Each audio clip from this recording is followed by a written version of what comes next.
Tuloy pa rin ang pagtugis kay Senador Bato de la Rosa. Yan po ang iginiit ni DILG Secretary John Vic Remulla kasabay ng pagtanggi sa kumalat na impormasyong na aresto na umano si de la Rosa.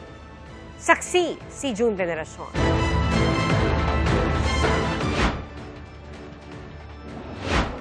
Dalawang araw lang tumagal ang huling pagpapakita ng Senador Bato de la Rosa sa Senado. Bakit yung pinayagan niyan mga tao niyan makapasok dito?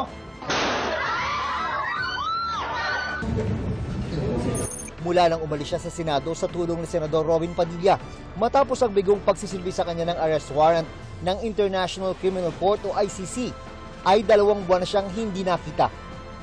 Kaya biglang kalat online nang lumutang ang ilang impormasyon na naaresto umano siya, kabilang ang post pa ng eroplanong magdadala umano sa kanya sa The Hague sa the Netherlands. Lalo na nang nag-post ang kaalyadong si Attorney Jimmy Bondoc tungkol sa di niya tinukoy na bad news na binura rin niya kinalaunan. Nag-post din ang kaalyadong si Attorney Harry Roque na may nanghudas kay Bato. Ngayong araw, sunod-sunod ang tugon ng gobyerno tungkol sa umano'y pag-aresto kay De La Rosa. Diretsahan niyan itinanggi ni Department of Interior and Local Government Secretary John Vic Remulla. Hindi po totoo yan. Nag-coordinate na po kami sa DOJ, nag-coordinate ang DILG, lahat ng law enforcement units. Gayon din ang Director ng National Bureau of Investigation o NBI.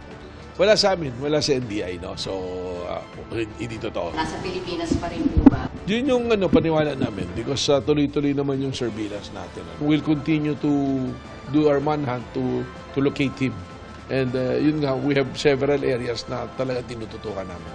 Wala namang alam umano ang Department of Justice ayon kay Secretary Frederick Vida. I really have no information or data. I think it's more of a law enforcement matter at this time.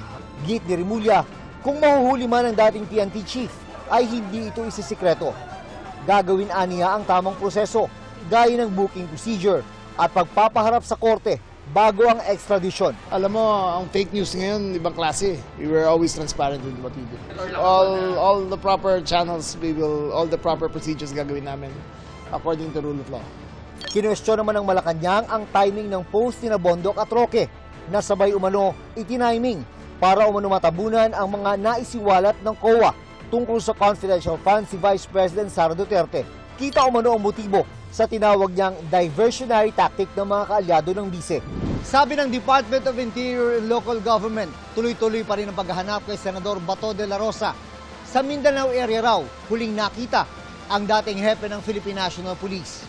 Senator Bato is still being hunted down. Ako si June Veneracion, ang inyong saksi.